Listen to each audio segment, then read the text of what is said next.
we were talking a little bit before we got started, kind of about what we wanted this one to be, kind of like what we wanted it to be about. And I think I haven't had as many people who are like as young as you are on the show leading up to this point. I feel like a lot of people who I have the opportunity to talk to have been in their careers for a little bit and have had like the rap sheet of success to be able to like to lean on, I suppose. Yeah. I'm excited though, because whenever I get a chance to like link up in real life with people like you and be able to like compare notes and be like, holy shit, okay, I'm not the only 26-year-old out here that's trying to do something and like, hustle or whatever. Yeah. It's a treat. So I'm super stoked about this one today. Yeah, dude. Getting into it, what are the things that I need to know about your past to know where you ended up today? Yeah. So for some context, I feel like I just recently found my thing. Like I was telling you, like this has been a complete recent endeavor. But basically, so I graduated high school in 2018. From there, I jumped straight into college, just because I thought that's what everyone else was doing. Yeah. I didn't know what the heck was going on, honestly. And so jumped into college, dropped out like super early on. As soon as I saw how expensive the classes were, it was insane. I had no help. So it was like my first taste of like being in debt. And it was just like the most terrifying thing. So I dropped out completely. I went and worked at a car dealership. I was cleaning cars for like $10 an hour. Did that for a couple of years. And kind of like got lost in the sauce a little bit just because you get caught up in just, your day-to-day stuff. Yeah. And then from there, I hit like a really low point in my life. I just wanted more. And like, I was making zero money and I was like getting on Snapchat and watching my friends, posting their stories of like, they're at college and they're doing bigger things and they're hitting up internships and stuff like that. And so, I needed money. And so I found out real estate school to sell homes was only like $600. I had like $700 in my bank account, sent it. Damn. Yeah, I didn't even know what a mortgage was. Like I just knew that it was like, you can make some decent money doing it. Yeah. And so jumped into the real estate world. And I did that plus working at the dealership for a little bit until I got like my first few sales under my feet. Then I joined a team and I decided to go all in on real estate. And it was all right. I thought that real estate was going to be like the thing I do till I die, just because it was my first taste of like real adult, money and work and success and stuff. And so from that point, real estate, I didn't vibe with it. I didn't get into it with the right intentions because obviously like it was just a survival money thing for me at the point. I love the sales aspect of it and I love the business aspect of it and the marketing side of things, but like the whole transactional thing was just not my vibe. And I'm also not a very detail-oriented person, surprisingly. So like contracts and reading all the legalities and stuff just wasn't my thing. I really didn't enjoy it at all. Like it got to a point where I was just like handing everything off to a transaction coordinator and simply all I was doing was handling the emotions and like the sales side of things. Yeah. And so I started not liking real estate that much, but I did love the creativity side of it. So I began helping other people with their social medias, something super basic, like literally just how to set up your IG account, how I was filming my marketing material, how I was making my videos and editing them myself and all that. So I started showing other people how to do that. And in doing that, I met my business partner now, Braden, who's the brand that I now run basically on the marketing side. And I met Braden and then I started helping him with his social media. I kind of glossed over the fact that like real estate also like dipped down really low. Like I bought a house with my fiance and like first time upgraded my lifestyle completely just because it was like my first time making adult money kind of. Yeah. But then interest rates went up. I wasn't putting in the work to like generate new clients. And so everything dried up for me. I was like kind of scrambling. And so I honestly went to social media kind of as of like a last ditch effort to just try and sustain my life. Interesting. Yeah. And is this to try to sustain like the life that you had built up to this point? Yeah. Okay. Gotcha. Yep. So like mortgage payments, new car that I had just gotten, like everything. I was just a complete, dummy. First time getting a little bit of money and I spent it all. But yeah, so I started helping people with social media as like my side hustle, keep me afloat while I was still trying to like revive some of those transactions that fell through. And during that point, Braden was looking for a social media manager. So I signed up, got on a call with him or with his team, and they're like, when can you interview soonest? And I was like, right now, like, let's get this thing going. And so I got in with him and became a social media manager there. Simultaneously, I was still helping everybody else with their accounts and stuff. So my cousin and I, we created Aura Creations, which he's still running, and they're crushing it right now. But it was a social media agency focused on top of funnel content, and ran that up. While I was, working for Braden full time, I was mainly just handling sales and kind of overseeing the whole process of our clients on the agency side of things. And did that for about a year, and it was great. The account with Braden absolutely took off. We went from 0 to 1 million, or Braden's account went from 0 to 1 million followers in like 6.5 months. It was insane. And at that point, like the videos we were posting were working, and like everything was just getting millions of views. And so at that point I realized, I'm like, dude, I see something here. Originally I just got into this with Braden to help him get more mortgage leads and help his company grow over there on the mortgage side of things. But I saw a much bigger opportunity there. So I brought to him the idea of like, let's start selling a digital product, whether it's a course or a mastermind group or whatever. And so I brought him a couple things. The first thing I ever created for his brand that we were going to push was like a social media course. Okay. And that flopped completely. Like it was, it was not the right thing to give to his audience. The only reason that we sold that was because I feel like that was the only thing we cracked. Gotcha. In the beginning. Yep. But then went back to the drawing board, was like, okay, what are people following him for? And we're in the finance niche. And so spun up, I bought Dave Ramsey's course. Nice. And just kind of funnel hacked him, seeing like, dude, this guy's crushing it. Like we kind of are a modern day version of Dave Ramsey. And then, created a Dave Ramsey-esque financial literacy course. And we did this huge webinar launch and stuff. And we got like 400 people in it on like the first day. And so it was like a big success. I mean, it's like nothing looking back at it, but just like, okay, we have something here. Yeah. And so kept running that up. That was kind of our digital product. On the side, we started collecting obviously affiliates and brand deals because of the size of the account. So we were intertwining this like ecosystem of like this financial community with a bunch of affiliate plugins at the back, and brand deals going on the organic side. And then simultaneously, I'm like trying to replicate what I'm doing with Braden to other people. And so we're seeing some great success. Clients are getting tons and tons of views. People are getting, decent amount of leads through our stuff, and it's going well. But I kind of got hit with this crossroads like a year later, once we kind of got things going, I was going on this path where I was going like wide with a ton of different clients. When I knew I had something special with Braden. And so I kind of, was at the crossroads of like, do I go full agency route, or do I just go deep on this one brand and give this one thing my all? And so I decided to go deep on Braden and just focus on that brand. And my cousin, took off with the agency. He did his own thing, and they're crushing it right now, and it's awesome. But yeah, and then I went deep with Braden. And so now we sell a, variety of digital products online. We have paid groups and things like that. And then the affiliate ecosystem. But essentially I'm in like, it's hard when people ask me like, what do you do? I'm like, I don't know. Like I just, the most basic thing I can say is like, social media marketing, like, or internet marketing. Yeah. Like that's a space I'm in. But yeah, that's basically how I ended up here. And that's kind of why you and I got connected, just because you're, in the agency space too. And For sure.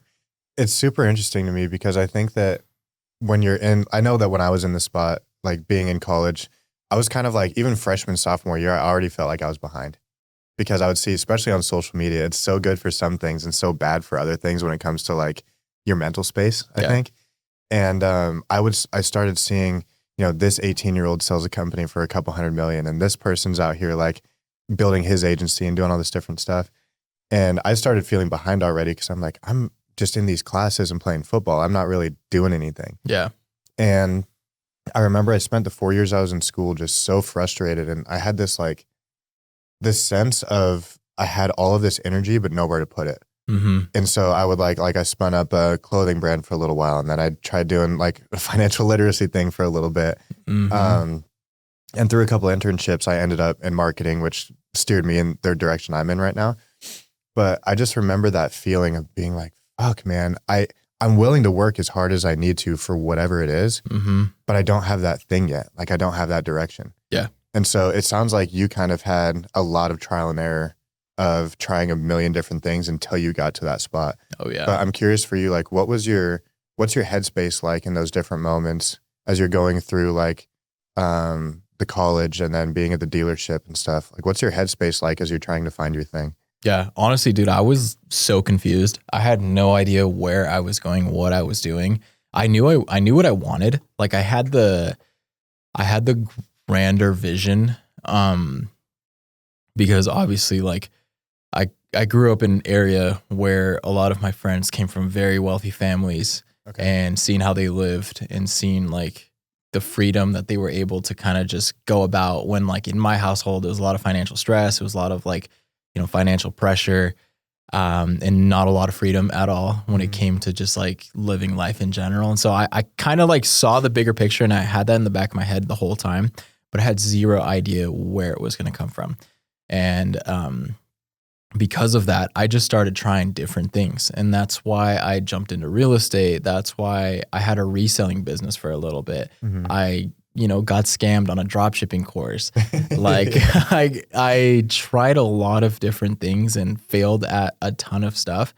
But my headspace at the time was straight up like, no idea where I'm going. I'm just going to try to like master something. I knew that I had to, whatever I was going to do, I had to be the best at it. And so like, that's what I'm very conscious to just like looking at myself in the mirror and finding things to improve. Like, that's always been my thing. And so I just kind of kept that mindset in a sense of just like, I will just get better at this one thing and just focus on that until maybe it opens up a door somewhere, somehow. Yeah. And so originally I got into real estate, and I thought that my forte was going to be like just purely sales, right? I was like, dude, if I learn how to, because I was working at a car dealership, so I was like watching the top salespeople make decent money, and not just that, but they were kind of like, they carried themselves a certain way. And I was like, yeah, I like that, but I hate car sales. Like, I absolutely despise the car industry just during that time period. Yeah. No shame to any of those people, but I thought sales was going to be my thing. Come to realize, like, I don't really care too much for sales. I love the relationship side of things, but the marketing is like where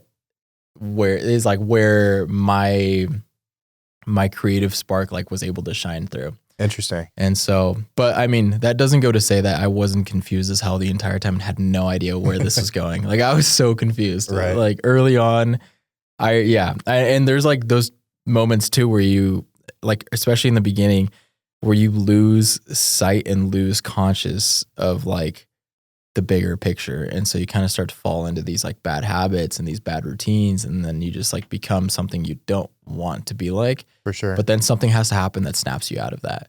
What was that moment that snapped you out of it? Dude, so it was the moment I remember specifically that really, really snapped me out of it was during COVID. Like, the world was shut down, and my boy and I were eating at Panda Express. It was like the only place that was open. Okay. And this freaking green McLaren flies by. And it was like during that time, like just a few years ago, Idaho didn't have like supercars like that. Yep. And so I was like, yo, that's insane. We got to go find that car. And so we literally hopped in my Jeep and drove into the village, which is where I knew this car was like chilling at. And as soon as we turned the corner, it's like literally just on the side of the road. It's the only car in the village because everything else is closed. Yep. There's like no people anywhere. And the guy's just in there with like the doors wide open. And I was like staring at it. We're like driving by, and I'm my car, it's a Jeep Wrangler at the time, and it didn't have doors on. Okay. And so I'm like hanging out of the whip, just like staring at it. And the dude I saw the guy in there, he looked at me, he's like, "What's up, dude? You want to come check it out?" And Yeah, I was like, heck yeah. Went and checked the car out and talked to him for a little bit. Come to find out, this kid was like 23. Wow. He was like full blown self-made. He was in the software space, but like made his own bread and was showing me like just like kind of his come up story. Like he had, you know, my dream cars. He had just bought like my dream house, and but I became friends with this guy, and I just started to realize like, dude, I forgot that like I have the opportunity inside me to go out like and do what this guy did and create this like, you know, freedom. Cause that's really what I saw. Like the material stuff was sick. Obviously I love supercars and like that drew me in 100%, but like the freedom he had, I was like, dude, that's sick. I know I can do it. If he can do it, I can do it too. Yeah. He was just like me. Like that's what I saw. But that was when I woke up, was like, as soon as I saw, that, it kind of just brought me back to like, holy shit, this is possible. So what do you do? I think that those moments can be so polarizing for people, because there's that Mark Manson quote that like, it's idiots all the way to the top. And I think what's actually behind that is like, it's not like these people aren't superheroes.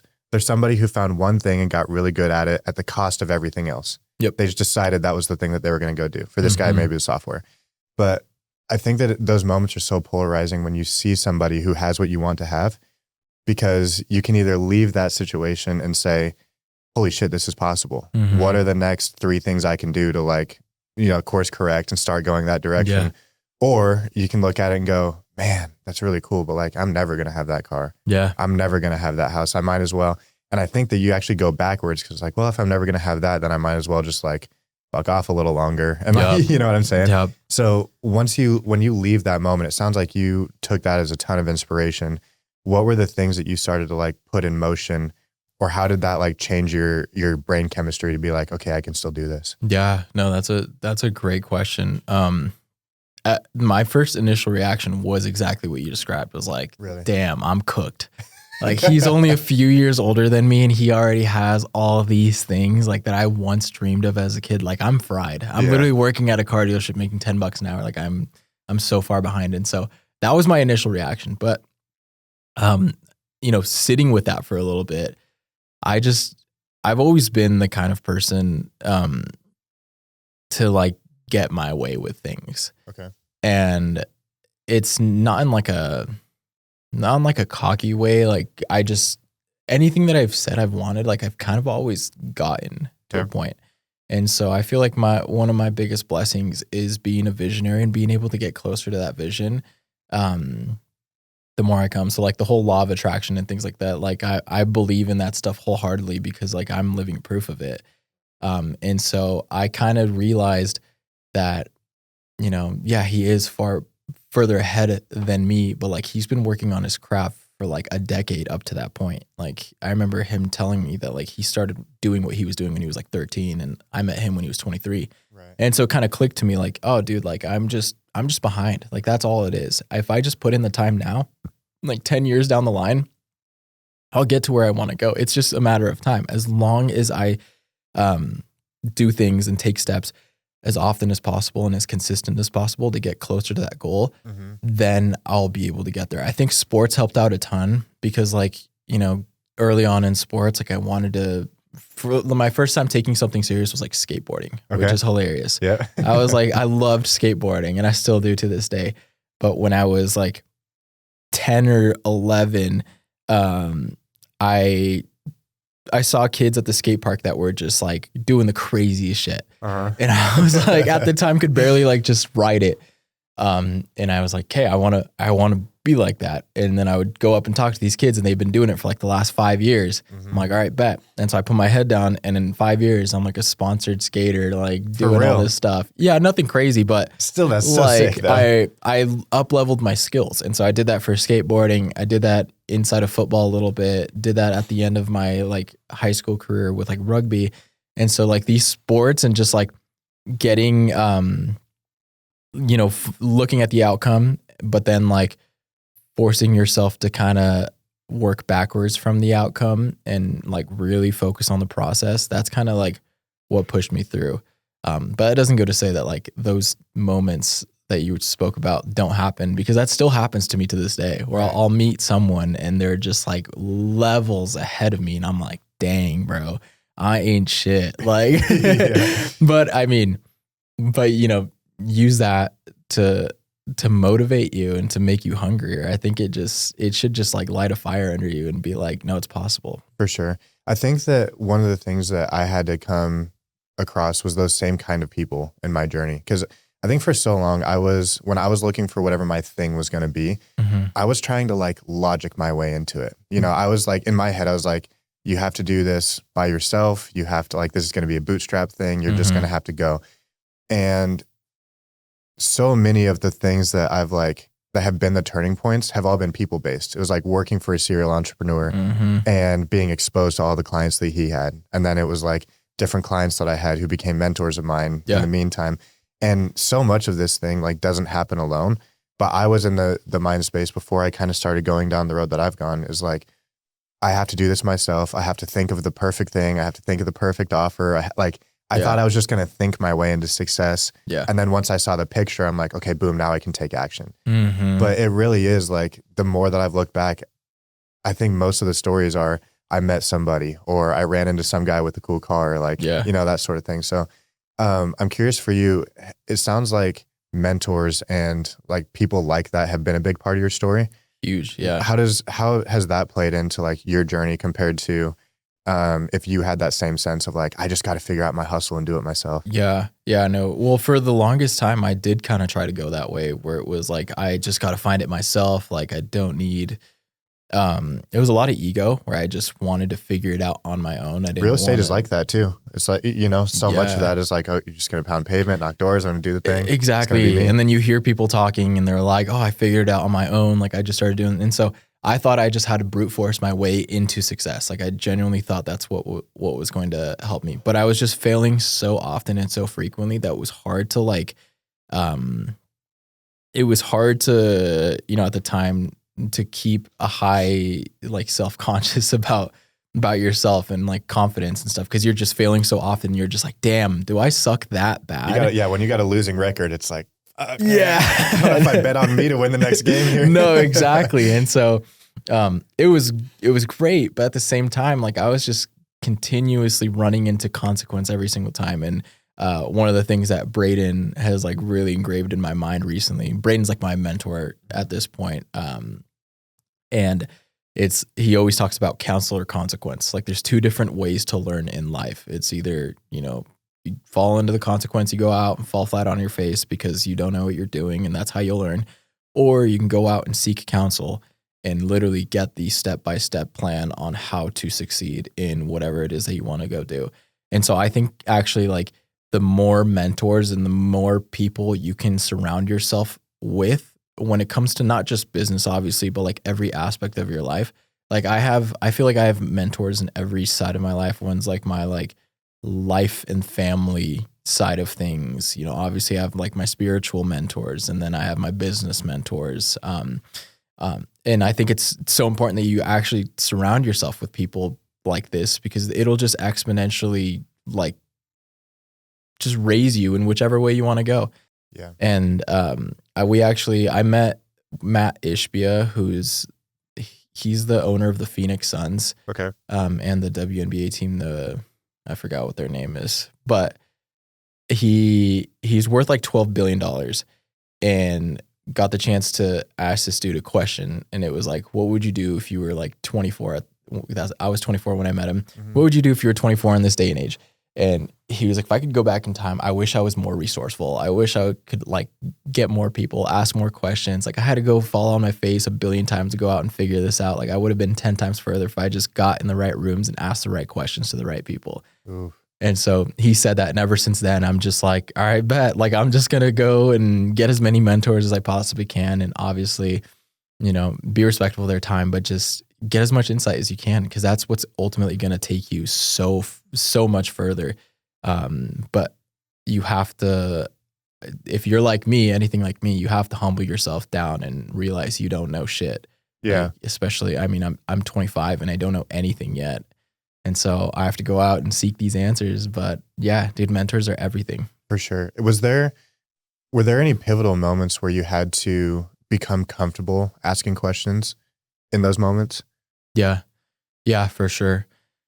I'm like inherently a shy and timid kid. Okay. Like from the very early on, like I remember moving to a new elementary school and like not having friends for a long time just because I was like standoffish and shy. Yeah. I just didn't want to talk to people. Right.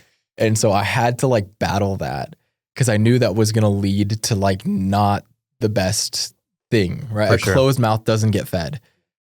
And so I knew I had to fight that. And yeah, I got to a point kind of where I just said, fuck it. And I'm just going to ask people like crazy. Like if I scroll up in my DMs, like as far as I can go, like 2020, that time period, right after I met the dude with the McLaren I'm talking about, you can see some of my cold outreaches that I was doing to like successful people in the area where I was just like asking them to go out to coffee. Really? Or just if they would hop on a call and like have some time to chat. And it's hilarious because like majority of them just left me on red because like who the fuck is this random ass kid? Yeah. You know, he seems to be good at skateboarding though. Yeah, I know, right? Like some of them probably still think I'm a weirdo because of that. But you just kind of have to suck it up and just say like it is what it is. And when you really like start to dig into these people, they want to help you. Like they want to. Because they see themselves in you when you're doing this outreach and, you know, asking for help and asking for life advice. Like they really see themselves in you a lot of the times. And so you'll meet the kindest people in the world by just reaching out and like they'll help you. You know, it's like the whole thing of like, you'll never get looked down on by people that are above you. Like if anyone's ever going to talk shit about what you're doing or think you're weird or cringe or any sort, it's going to come from the other direction, which is below you. For sure. Know? Yeah. Hopefully that made sense. No, it does for sure. I think that was one of the questions I was going to ask earlier actually is like, what do you do when you meet the person with the McLaren? And this is like metaphorically for anybody. If they meet somebody who they look up to, what do you do after that where it's like, okay, well, you can't just go start a software company. You probably, just because you got that piece of inspiration, you probably don't know what your thing is yet. But if you're in that spot where you're still like washing cars, you're still trying to figure out what your thing is that one of the pieces of advice you'd give to somebody is just start trying to crowdsource inspiration from different people? Yeah, no, for sure. And like, honestly, it kind of starts with like the foundation of you and your habits, right? So almost start to model your life after these people. Like, yeah, you don't have like the right business or the right, you know, whatever it is that they're doing, but you can start to see like what habits do these guys have. Like I realized he was waking up early every single day, even on weekends, and working every day. Like that was his thing. He'd get up early, go straight to work and do that for 6 hours before he like took a break. Yeah. And so I realized like he was doing that. It's like waking up early. Okay, bet. Like I'm going to start waking up early. And then I met another person and I realized they were waking up and going to the gym every single day. And that was like their thing. And I was like, all right, cool. I'm going to start locking in at the gym.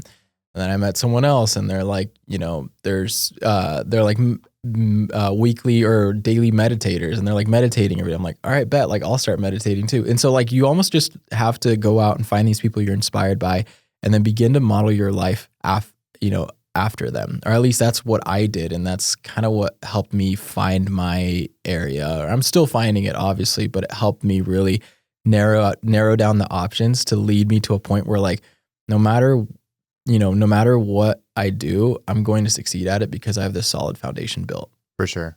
I think when you're doing things like that too, you tend to, the world almost throws like quote unquote coincidences at you where you start running into more people like that.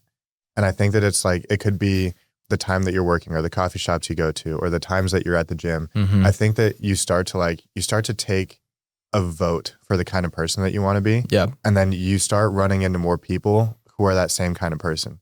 Because your habits are similar, the circles that you're in are similar. Yeah.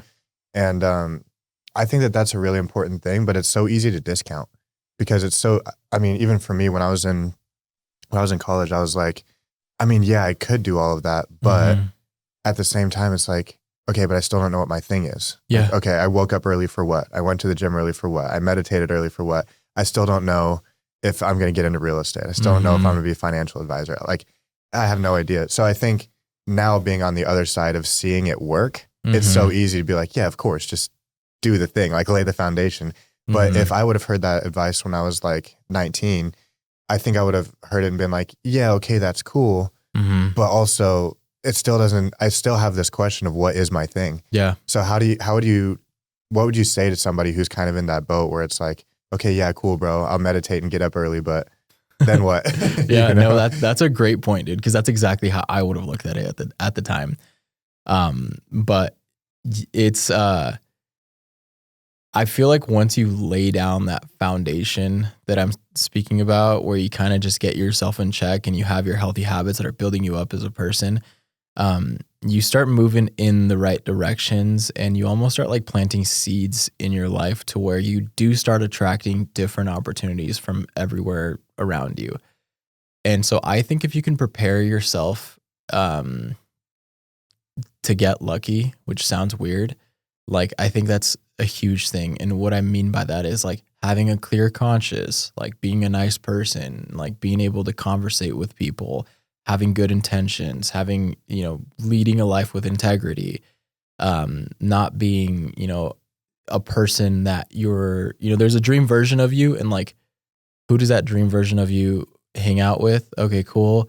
How do I become that person that is able to hang out with these kinds of people, like these relationships? And so like early on, I craved a lot of these like higher level relationships with people where they were kind of bringing me up with them, but I didn't have them because I wasn't the person who was like ready for that. Interesting. And so I think, by laying that foundation, like I said, you literally start to attract stuff. And it sounds weird and it sounds woo woo, but I'm 100% a believer in it. Like, what you literally attract people that match your frequency per se. And that's kind of what started happening. Like that's literally what happened to me was I started living in this higher state of consciousness than I was beforehand. And the variety of people that I was coming across and meeting into my life were a completely different caliber than who I was with, the years before. Like years before I was, drinking every day, trying to just party and escape and just working at the car dealership, barely making ends meet and not, caring for anything at all. I didn't even go to the gym during that point. Right. And who were all the people that I was coming across? Like the people I was meeting were just same thing, living that degenerate lifestyle, like, and then, I start locking in. I start going to the gym. I start becoming disciplined. I start trying to just like live a sober lifestyle. And then I start meeting these new people. And so I honestly think like the frequency you put out is what comes in. So if you can model your life around people who inspire you, as time goes on, as the more you put yourself out there, you'll start to meet the people and like like I said, prepare yourself to get lucky. And to me, luck is simply when preparation and opportunity align. Like that is all luck is. And so if you're prepared for when an opportunity arises, then boom, you get lucky. Yeah. I think it goes back to what you were saying about mentors wanting to help you out because they see themselves in you. Mm-hmm. I think what's actually baked in them seeing themselves in you is you have to be doing the things that like you have to be living the life where they're like, oh man, he's on the right track. Yeah. He's going to get there. Because whether you like it or not, when you were partying at the car dealership and stuff, I would imagine you still have the dream of the things that you want to achieve and the things you want to do with your life, but you're not signaling that to anybody. And so even if you end up in a room with somebody who could be a huge help or could be a huge mentor, whether or not you think that they can see it or not, I think that there's like this essence about you that when you have your discipline, when you have, all in all your shit together, people can sense that. They might not be able to see it. They have no idea what you're doing last night, but they can just sense this like essence about you. Yeah. That doesn't exist when you're out partying and when you're running from stuff. So the conversation that you have with that person is so different. It's way different. Like they don't see themselves in you when you're not living like on the right path that you want to be going on. So you miss that opportunity. Yeah. Yeah. And I saw that 100%. Like I was cleaning these really nice cars and delivering them to people's houses and to people's businesses and like meeting these really high level individuals that I would get inspired by. But like I would meet them and they would just see me like some college kid that's just out here, washing cars for them. Yeah. Like they didn't see me as, if I were to come across the same people today, I feel like I can handle a much higher level conversation with them to a point where I can start that relationship and they can almost start to mentor me and give advice, all that crap. But, sure. But yeah, man, it's it's a constant evolution, I think. Yeah. Like even to this day, I have to continue work on that. Yeah. It is one of the things too, where I think you get like the newbie gains when you first start doing it. Yeah. But I think it's one of the things that, I had this thought earlier this summer, and it was just keep the main things the main things. Mm-hmm. So I think it's so easy sometimes when you start to kind of build that foundation, like you were saying, but then start looking at other opportunities and looking at other stuff. Mm-hmm. So like the thing that got you to the point where you can start getting these mentors, the world starts like kind of like building with you, mm-hmm. comes from having great habits, having great intentions, having great people in your life. But what I've noticed is there have been times, especially in business, where I'm like, okay, but I'm just going to go all in on the business stuff. Mm-hmm. And then I stop going to the gym, and I stop being as good of a friend, and I stop being as good in my relationships. Yeah. And what ends up happening is like things start to get shaky, and I can't figure out why. Mm-hmm. Like the opportunities aren't showing up or this and that. And I was like, oh, it's because the main thing that got me to the dance in the first place was being the kind of person that can execute on this level. So I think that it's like, it's doing the boring work really well, and like getting up on time and being disciplined and going to the gym and mm-hmm. being around the people. But I can see that just being so easy to forget when things start rolling and when things like start going in your favor. Oh yeah. Yeah. No, it's so easy to lose sight of certain things when one thing starts going really heavy. Yeah. I recently had a season where it was straight work and only work, and kind of a same exact thing. Why am I spiraling right now? Like, why is life not getting better? Like, I'm going so hard in this business and this and that, and numbers are looking insane. Everything's looking so good, but then like my life and how I feel internally is like so not good. And then I look back and I'm like, oh dude, like I'm not going to the gym. I'm not waking up on time. I'm not eating healthy. Like for some people, they can just, sort of fuck off and have a really good life. And, unfortunately that's not me at all. Like for me, I like need that foundation set really, not extremely strictly, but just, I need to have a structure. I need to have a routine, and I need to have like, I need to just kind of use my foundation to then be a better version over here and be a better version of myself over here, and so on and so forth. And so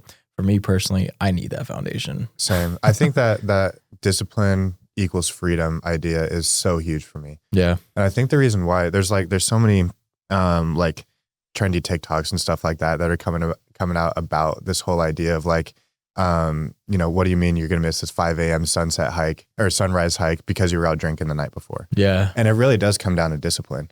I think what I have found is in the times where I go full tilt on the business stuff, mm-hmm. and I'm ignoring essentially everything else in my life. Yeah. I think that not having that discipline is what makes everything fall apart. Yeah. And for me, it's like, if I can make sure that I'm at the gym on time and I'm working on time, I'm going to train and stuff like that. Yeah. The freedom that creates for me is when somebody hits me up and they're like, hey bro, you want to go to try a cycle class for the first time? Yeah.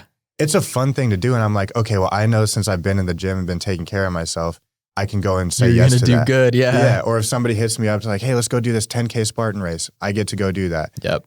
High rocks, like whatever the thing is, mm-hmm. I think that it's by not going full tilt on the wrong things, my life just objectively gets better because I can say yes to more. 100%. And I think that saying yes to the right things is so important. It's so important. 100%. I love the saying like the road to heaven feels like hell and the road to hell feels like heaven. Like I've lived that through and through, diving deep into my pleasures and having the most like not strict and disciplined lifestyle like led me to the most worst place I've ever been in my life, like mentally, physically, spiritually, all around.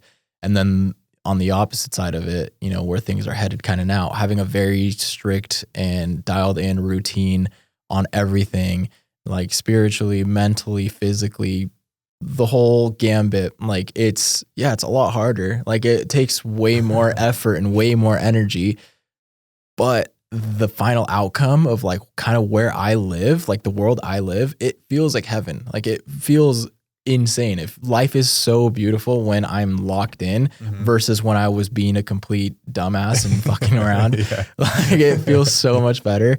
And then, you know, once you kind of do get a flow of like where you're going, you start to realize, I think we were talking about this, like nothing in this world is neutral.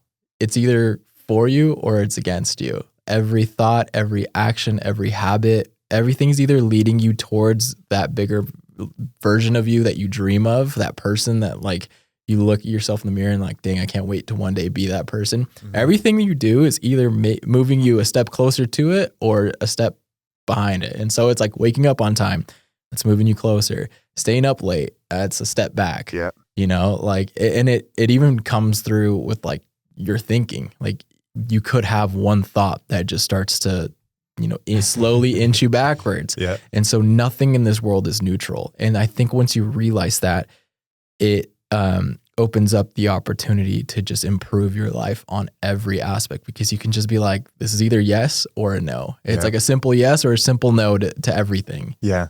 And so I think for some people that may sound very exhausting. Right. Like to have this black and white, like, you mean every time I either have to be devastated that I did the wrong thing or like jacked that I did the right thing. Yeah. But my brain works very black and white like that. Yeah. And even before I kind of knew the direction that I wanted to go. Every time that I'd go out drinking with like the boys and stuff, the next morning I'd be like just the worst, self-deprecating, you piece of shit. What were you thinking? And then it goes down to did you get up on time? Did you lift? Did you, like, each one of those things for me is that black and white, like, did you do the thing or did you not? But I think that the more that I have flexed that muscle and like done the right thing, I've found that having the little wins is actually what makes my life feel a lot better than like the big wins that people, you know, like put on these pedestals. Because usually when I look up and I'm like feeling like things are going really well, it's a pretty short list of things that I've been like on top of. It's like, I'm being a great friend and I'm checking in with them. I'm doing the things that I need to in my business and like showing up for my people there. I'm showing up for myself by going to the gym and like taking care of my health. Yeah. And I've got some kind of vision that I'm actually building towards. It's like a very short list. But when I'm not doing those things, it's that same thing. It's like, it doesn't matter how financially successful or how like outwardly successful life looks. Yeah. If I look back and I know that I haven't been like getting those little wins, and each time it feels like a chip at my self-confidence every time that I don't do one of those things I know I need to. Yeah. When I stay up too late, when I go out drinking, when I do any of those things, I'm like, it just destroys that sense of like things are going well right now. But I'm curious for you, like with that black and white thinking, how do you get that to a point where it doesn't feel like this big pressure all the time to like, man, you're either doing really great or you're screwing up here? Yeah, no, for sure. I think you have to realize that you're human and like it's your first time living, you know, like this is our first time experiencing everything. And so we're not going to be perfect. Like it's super important to have, I think, high standards for yourself and for just everything in general. But at the same time, you can't fall into this perfectionist mindset of like, you're going to be so locked in all day, every day. Like we're humans. We have these things called emotion that is going to like throw a wrench into things every once in a while. We also have like finite energy. And in the world we live in today where everything's trying to take your energy away from you, like it's going to happen every once in a while. And you just have to be okay with like, you're going to fall many, many, many times. And that's totally cool, but it's not cool to stay down. Like just get up, you know, every time you fall, just get back up, get back on the horse and keep going. And it's not like this whole thing where, you know, you're stacking all these dominoes and then once one falls, it completely destroys the rest of it. Like, no, you still have, you know, you've done so many positive things up to this point that one small thing isn't going to derail you completely. Right. It might for a little bit. Don't get me wrong. You know, there's sometimes you will get these like negative thought loop patterns created inside your mind, especially with, you know, if you're paying attention to any of the crap that's going on in the outside world, like there's a lot of noise out there. And so you will fall, but just pick yourself back up and get back to it. Like that's it's as simple as you can possibly go. It's, you know. Yeah. It's like injecting a little bit of grace into that equation somewhere. Yeah. Yeah. Yeah. Just a little bit. I mean, you have to give yourself grace because like I said, it's our first time on this earth. Yeah, absolutely. I think on the grace piece too, It's tricky because the outside noise is the thing that makes that the most difficult. Like you can choose to listen to the David Goggins, like you can choose to listen to that program. You could choose to listen to like the Eckhart Tolle, you know, like there's so many different ways that you can go, but especially on social media, it's such an echo chamber. Like if you decide that you want to live the like free flowing, do whatever feels natural, like do your thing, you can find that program out there. Yeah. And if you want to do the like 4 a.m. cold plunge, like, you know, just like white knuckle your way to everything, you can find that program too. Yeah. But I think that finding the things that matter is the biggest thing for me. Like I had a conversation with my buddy Brady like a month or two ago now, and I was down bad dealing with a bunch of different stuff, like personal, business, whatever. And he had just broken his neck and had this crazy nerve damage that was going on. Dang. And he had been up, I think at this point for like 4 or 5 weeks, he hadn't gotten more than 3 hours of sleep in a night. And so because of that, he's having hallucinations. He's staring at the ceiling, talking to himself and God and whoever's there to listen during all these times. And he's like really in it. He's also one of the most like introspective people that I know though. So he like had notes on all of it. And he told me when I was on the phone with him at one point, this story, and essentially the idea of it was this big question of like, what matters? And he told this story where essentially he's like, there's all of this stuff in the world that you can educate yourself on and know about and all these things. But at the end of the day, there's like 3 or 4 things that actually matter. And so what I have found to be true is that for so long, I thought the thing that mattered was the hustle. Yeah. Like as long as I'm like doing the thing, as long as I look like I'm doing the Goggins thing, or as long as it feels like a grind, then it must be correct. Yeah. But what I've found, and especially over the last 2 months, I've like really stepped back and be like, okay, I know that I'm willing to work full tilt and like do the dang thing. But what are the things that actually deserve that kind of effort for me? And where am I trying to go with it? Yeah.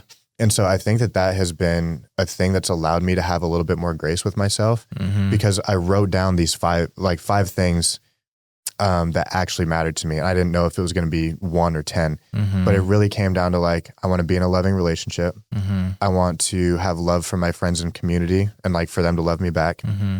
I want to feel that same sense of love in my family.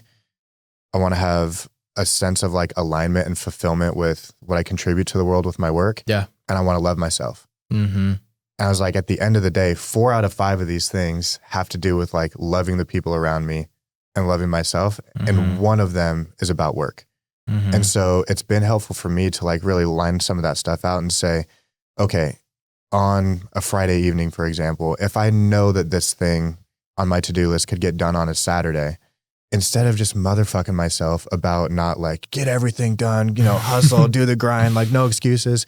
Like the thing that actually matters to me is like being a part of my community, loving my friends. Yeah. So let's just get up at 7 a.m. tomorrow after I go to this barbecue and hang out with my friends and like my nephews and stuff like that. Yeah. Let's go do that instead of being like, no, man, it's all about the grind. It's all about whatever. Yeah. So I think that that's actually helped quite a bit with like giving myself a little bit of grace, is actually identifying like the thing that matters isn't this like hustle over everything culture for me. It's actually like, what am I hustling for? Right. Does that make sense? Yeah. Yeah. No, 100%.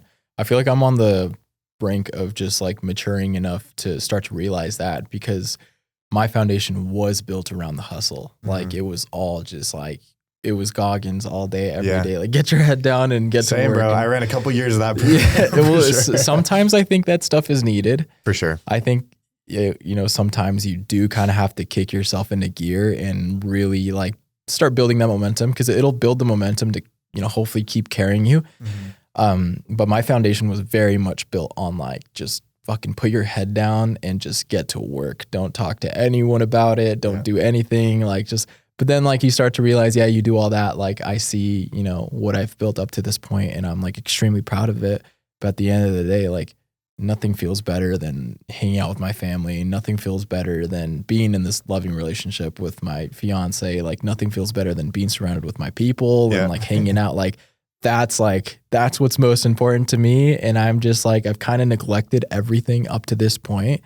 Where I've just been so focused on building and I have to get there and I have to do the thing. So I feel like I'm barely starting to figure that out. And I think it's super important that you learn that sooner rather than later, because it'll come back to bite you in the butt. Like I've met people that have the craziest financial success But then I look at their lifestyle and I look at like their family and their relationships, and they almost have none, you know, certain people. And so I've seen like where just focusing on hustle gets you, and it's just not that's not where I want to go. Like I want to go same place you want to go, where it's, you know, it's love, it's community, it's friends, it's family. Like that's, I feel like what humans were initially meant for. Yeah. And if you can focus on that stuff while also mastering your craft and bringing actual value to the community and feeling proud of it, and having a good, just having a good sense on that what you're doing is making the world a better place. Like it's life can't get any better. That's the secret sauce right there, man. Yes, sir. What does that transition kind of feel like for you right now? With going from that hustle thing into like, okay, I'm starting to see like this light starting to creep into the tunnel a little bit. Mm-hmm. What does that transition feel like, kind of like being in the middle of it right now? I'll say like you have to, since obviously I had to learn how to give myself grace, I have to learn how to give other people grace too. Okay. And so I have to realize, and I just have to start loving people for who they are. Because for a while there, it did come to a point where it's like, all right, you're either like making me, myself, very selfishly a better human being, or you're not, and I'm not gonna like even involve you in my life. And right now it's kind of at a point where like everyone's on their own journey, and you know, I need to just love people where they're at and see if I can help people where they're at. I'm not saying that like, you know, if there's a toxic person in my life, like I'm gonna keep them into my life just because, like, right. Obviously cut that off immediately. But it's giving more people more grace. I think that's like been my number one thing. It's just like everyone's doing their best. And at the end of the day, like I always have to remind myself too, it's like it's their first time living too. Like you kind of just have to give them grace, give them love, but at the same time, it's totally okay to have high standards for who's around you and all that. Yeah. Yeah, for sure. I found myself in so many ways getting frustrated at times with some of my friends and like peers who are younger than me, mm-hmm. when they haven't learned the lessons yet that I've learned already. And that's, I think, the biggest exercise that I've had to have in grace lately is I've got like one of my closest friends is my buddy Caden, and he's 21, mm-hmm. but he carries himself very well. He's very mature. But then every once in a while, I'll like catch him like being a party boy, or I'll catch him like going full tilt on work and stuff. And like it's one of the things I love the most about him. But I'll like look at somebody and I'm like, bro, what are you doing? I'm like, oh wait, I had to do all of that. Yeah. Or I've got friends, like I've got this one friend who's like, she's working 3 jobs and doing like having no time for herself, burning out all the time. And it messes with her friendships and her relationships a little bit, mm-hmm. to the point where she's like, won't let anybody in because like all of this stuff. Yep. And I just remember like getting so frustrated, and I'm like, dude, what are you doing? Like you have to enjoy your people. You have to show up for them. You have to show up for yourself. But I caught myself and I remembered, I was like, when I was 23, that's exactly what I was doing. Yeah. Like there wasn't a second during the day. I was either working or like listening to Goggins and Alex Hermosi and like, yeah. And I was screwing up my relationships at that time too, because all I was focused on was the grind. Yeah. And so I think that's one of the things that I'm trying to find right now is like understanding that there's different chapters that people just have to go through. Mm-hmm. And not, when you were saying earlier about like the counsel or the consequence, mm-hmm. I think there are some lessons that you just like, people just have to touch the stove on. Yeah. You know, like some people, like you have to kind of like, I mean, we both did it. You have to go full tilt on the work thing, mm-hmm. and probably let a couple of things fall by the wayside to learn that lesson of like, okay, you got to work hard at those things too. Mm-hmm. Like you got to be a good partner. You got to be a good friend. Yep. But I think that's one of the things that's like really resonating with what you're saying is like, yeah, it's their first time doing it also. Yeah. Just because you learn the lesson doesn't mean that they have yet. Exactly. Yeah. No, like I said, I was super into the whole hustle thing. And so anyone who wasn't on that same grinder level, I didn't see them as inferior, but I kind of was just like, all right, like I'm, I don't need anything other than that crazy hustle grind energy. Mm-hmm. Like that's all I need. And it's not the truth at all. Like sure. You definitely should have those people. I also think it's awesome to, when you can be the mentor to those people. Like I have a younger brother, and being able to just like kind of help guide him along his journey has been super fulfilling and super helpful. And then same with like my younger friends and kind of giving them a little bit of, just some of the lessons I've learned. Like that is also something that has hugely filled my cup, is having those younger friends and having those younger brothers that you can truly start pouring into. Yeah. There's like nothing better than that. Yeah. I think it's also a good reminder too that like regardless of what phase we're at in our journey, there's somebody who's like been in this phase already who feels exactly like what you just said. Mm-hmm. They're like yes, I'm doing my thing right now, but one of the most fulfilling things is being able to reach back and be like, bro, don't run into these hurdles. I got you. Like, let's do this thing. Hey guys, just a brief pause in the show to ask one quick favor. A lot of you guys who listen, even the day ones who listen every week, have yet to rate this show on their favorite platform. And so that's the one thing that I'm going to ask you guys. It really helps us grow the show. It helps us get awesome guests on the show. And if you could give us a 5-star rating on your favorite platform that you're listening on right now, it would probably take 10 seconds, but it would mean the world to me. And it'll really help us continue to make an awesome show for you guys. So if you don't mind, that's the only ask. We're not running any ads right now. We're not asking anything of you guys. We just want to be putting out a great show. So if you could go do that, that'd be awesome. And until then, let's get back to the show. One of the things I was curious about before we started chatting is I know that like in a short time, you've ended up building a lot of really successful things and meeting people who have, like you said, had $12 billion net worths and all this stuff. That's a pretty quick character arc to be able to be believing in yourself that like, I belong in all of these rooms. I can hold my own here. Like, I think that imposter syndrome happens really quickly when people have a quick rise like that. I'm curious for you though, now that you've met people who have had lots of success and have like gotten really great at their crafts, what has it been like for you learning how to like operate in those rooms or be surrounded by people like that and maybe like still be yourself while learning from them? Yeah. No, I think that's a great question because I was super intimidated in the beginning, like super, super intimidated. I would literally be shaking. Like when I met my mentor for the very first time, I remember like driving there and like my hands were like shaking because I was like, oh dude, I'm so stressed. Like what if I like act a fool in front of this guy and he's gonna think I'm a complete idiot? And like, was this for the interview at the time? No, this was when I had just gotten into real estate and I was meeting the owner of the real estate brokerage that I was going to. Gotcha. And I had have read a ton about him, like listened to him on a bunch of podcasts and stuff. And so I was just like stressed out. Like I was literally gonna go meet like my hero or one of my idols, Yeah. But I remember being so stressed out and then leaving that meeting. I remember during that meeting with him, like, he's just like me. I was like, oh, dude, this guy's literally just like me. He just, has decades ahead of all the stuff I'm doing. And that realization is kind of what like comforted me enough to like, I don't belong in any of these rooms that I'm in right now. Even to this day, like I am in some crazy ass networks that I have no business being in. Right. Like just, life accomplishment wise. Yeah. But you start to realize these people, they're no different than you. Like they are literally no different than you. And so if you can treat them like exactly how you would treat yourself, it's just like, it just becomes this like friendly environment of like, they're obviously some you start to treat kind of like an older brother, like an older peer of yours. Yeah. But for the most part, it's realizing that no one is like anything different than you. Like, yeah, you'll run into the occasional asshole who thinks he's God and like thinks he's the most goated person alive. Yeah. But right. For the most part, most of these really successful, really huge people that you come across, they're just like you. And if you can, I feel like, especially, some of the guys that have, or some of the people that have a lot of attention on them, they almost get a sense of relief when you come up to them and you don't treat them any special. When you're just like Matt Ishbia, for example, he's got a ton of press behind him all the time, especially since he owns like professional teams. But since it just went up and dabbed him up like a regular human being, it was just like, there's nothing crazy about it, Right. Yeah.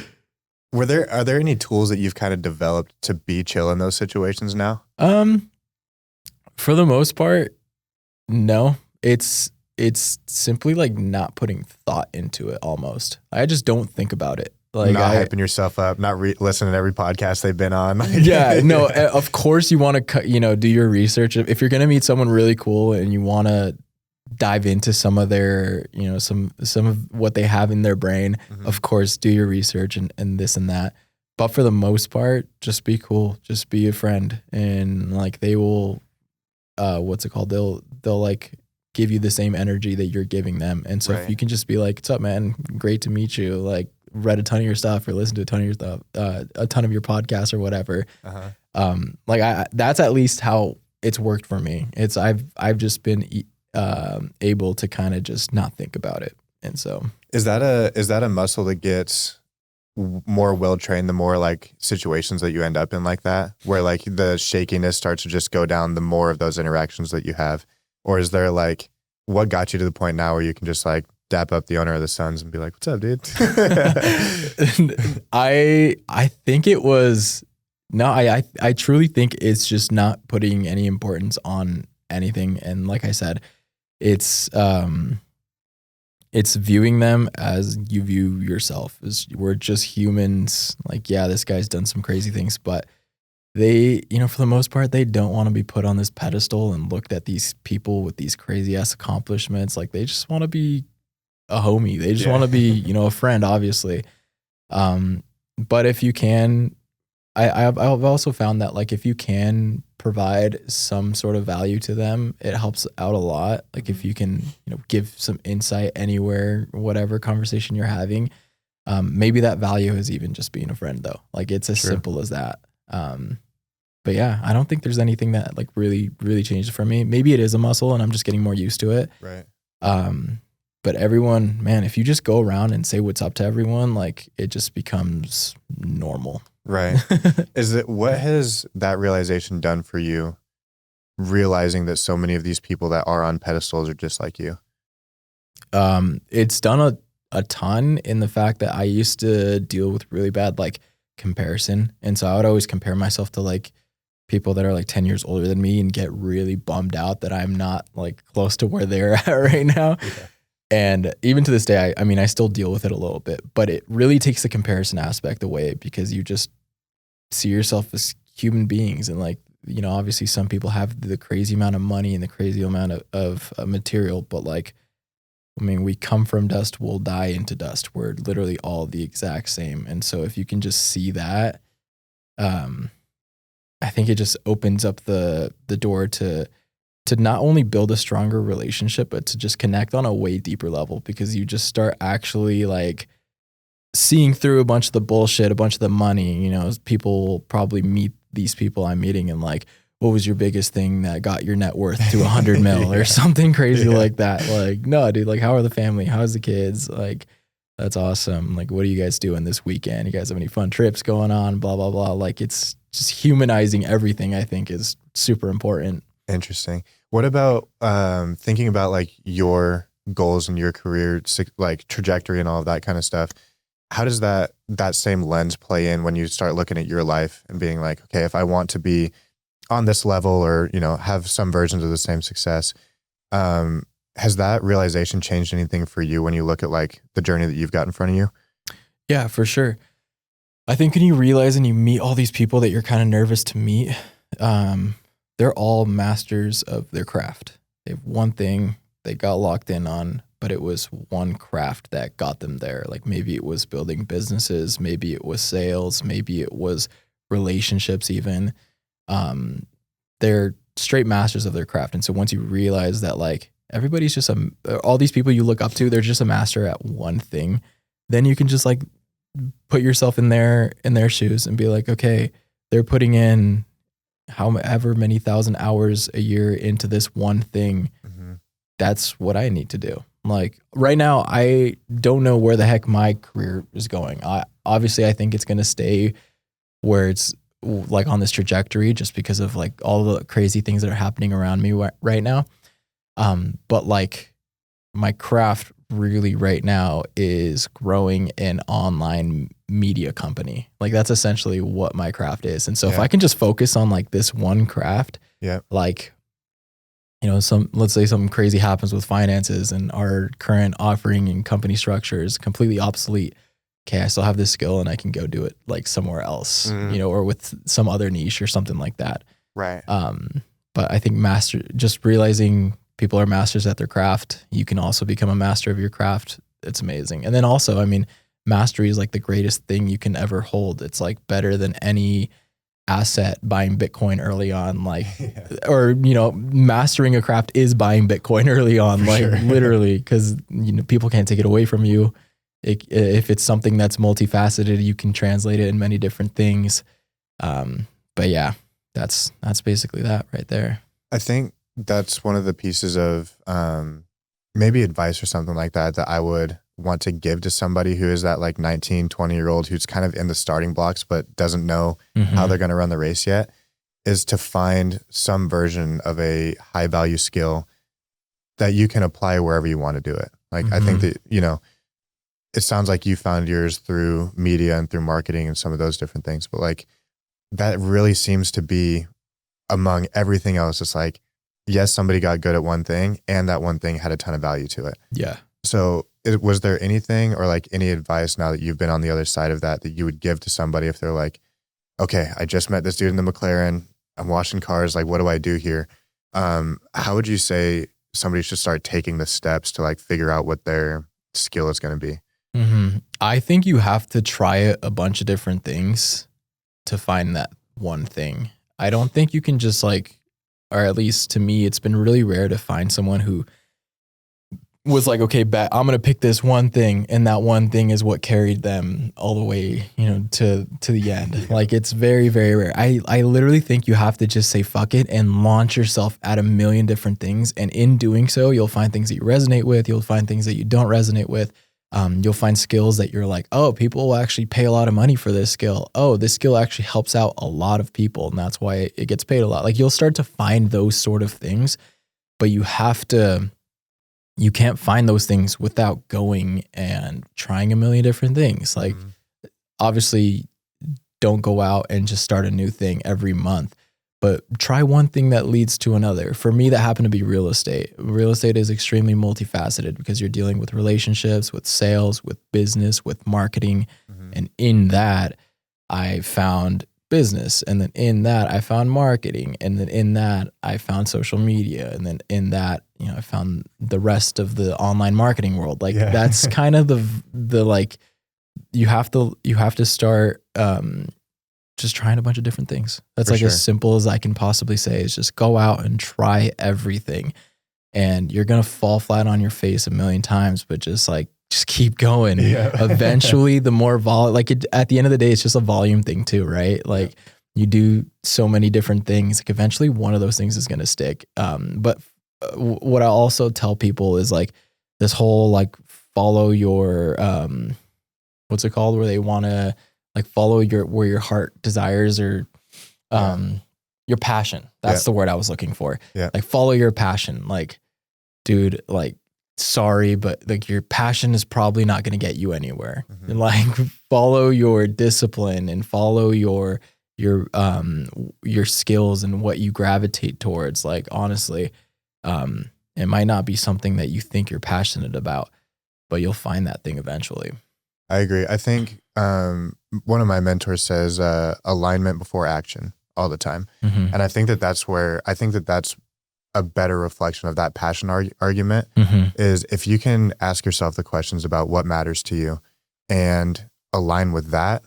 I think that passion can be woven in there somewhere, but it's not always the thing, right? Yeah. But I think that if you're aligned, for example, like almost every time you've talked about success on this episode, it's been something about I'm making the world a better place, right? So I think that if you're aligned to that, your passion might not be building funnels and building nurture sequences and building all these things inside of CRMs, but the fact that you're aligned towards this goal of like, I know that the work that I'm doing is helping people, and I know that I'm building a brand for a dude that I really care about. I think that that's where people lose sight of some of that passion, or like where that weaves in is like, yeah, you might not be skateboarding and making a living that way, right? Or snowboarding and doing it that way. But you still found a way to like find something that you care about, and it assigns meaning to the long nights that you're building sequences, and assigns meaning to the travel that you have to do for stuff.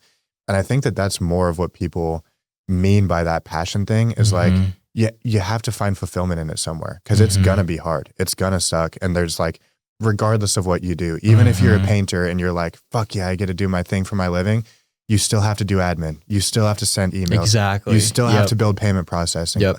You're not going to want to do that.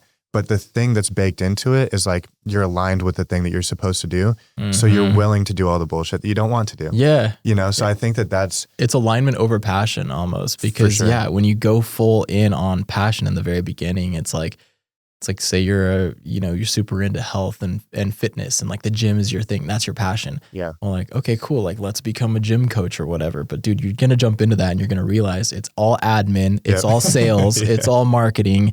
And like 5% coaching and like actual fitness, being in the gym, working out. Like you're going to hate your life if you follow your passion first. But if you find your alignment first, where it's like, okay, I'm going to do this one thing. And then within that, you start to grab bits and pieces that are going to like fill your cup. Yeah. Then it just becomes a game. And the passion becomes the fun part of your job that gets you like creatively inspired and keeps you going. Yeah. And I think it gives you the grace on the other pieces. Like the podcast, for example, this is my passion. If I could just do this thing that we're doing right now, I'm set. Dude, I love it. Yeah. The other parts for this though, it's a ton of admin booking stuff. It's a ton of admin reaching out to people. Yeah. Quite frankly, I don't love posting on social media all the time. Yeah. You have to post on social media all the time and build a brand. Like there's all of these things that isn't talking to somebody who you're inspired by that come along with it. But I think that's where the alignment comes, is like, I know that doing all those things is part of a bigger picture, which is huge. But I want to leave. I know that we got to get up out of here before too long, but one of the things that we talked about at the beginning was helping people who are young in their journeys and like who are trying to take those steps and trying to keep going, helping them feel less alone in their journeys. I'm curious, like up until this point, with the journey that you've had, what are some of the places that you've had like really pivotal moments where it's like, man, I'm not sure if I'm on the right track. I'm not sure if I could keep going. What are some of those moments, and like, how did you keep going through those for somebody who might be listening and be in one of those right now? I think you have to really think long-term. If you're anything like me, you want it now. Like that is my biggest demise, is like, I want it now so bad. Like, and because of that, I end up, falling into the comparison trap. And because of that, I end up falling into the, I'm not doing enough trap. And I beat myself up, and then I beat myself up. It creates this negative thought loop pattern. And then you start spiraling and it goes bad. You have to think long-term. And so give yourself grace if you're not doing the things as consistently as you'd like, but work on getting consistent on whatever it is that you're trying to do. And just keep going, like literally just keep going. And if you feel like you can't do it yourself, then call out to the higher version of you, call out to God, like find your spirituality, because that will help you a ton. Like that's also what helped me a ton, was like building a connection spiritually with God again. I feel like there's been those moments, even those months where I'm like just burnt down completely, like just L after L after L after L. But I'm able to think long-term and rely on that higher version of me to get me where I'm going. And also just like the shit you see on social media is so fake. Like you're gonna run into this comparison trap nonstop of people selling their lifestyle and pretending like everything's good. Like understand that everything is fake online. Literally everything is fake. And I say that as an online marketer who's out here doing it for like, we are part of the problem, but yeah, exactly. Like it's not real. It's not real. Social media is a straight up highlight reel. And so realize that, and realize that your life isn't going to look anything like these highlight reels. And it's just how life goes. You're going to have ebbs and flows, and that's totally okay. But if you have more pluses than minuses in your life, eventually you'll compound and get where you're going. So just think long-term, like literally just think long-term. Not saying dismiss stuff now, obviously try and get there as fast as you possibly can. Especially if you're young and you can, taste some early success. There's nothing better. Yeah. But I think thinking long-term has been like the number one thing. Got you. As you're thinking about your long-term picture right now, I know that you said you've been in some like transitionary periods and you've got so much cool stuff that's going on right now. What does that long-term picture look like for you right now? And like, what are the things that you tell yourself when you're facing one of those moments again where it's like, man, we're in part of the Rocky Cut scene? Yeah, no, for sure. For me, long term, it's a lot about family and freedom. I want to have the freedom to go and spend a month in Europe if I want to, spend a month in South America if I want to, fund a family trip to Hawaii. Like, I want that freedom to just kind of do whatever I want and help my family and other close people, experience all that stuff with me. Like, that's kind of what keeps me going. But my long-term thing is like, anything I can do to get closer to that whole family and freedom. And simultaneously, if I'm like, blessing the lives of others with the work and value I'm providing in the marketplace, then like, dude, what more can I ask for at that point? Yeah. I don't have a very exact, like, I want to be, a billionaire. I want to do this exact thing. Like, nah, dude, I want to have a very abundant life. I want to be a light in the world right now. And I just want to use the fruit of my labor to bless as many lives as I possibly can. And like, I love everything like material wise when it comes to like cars. Like, I'm a huge car guy. Yeah.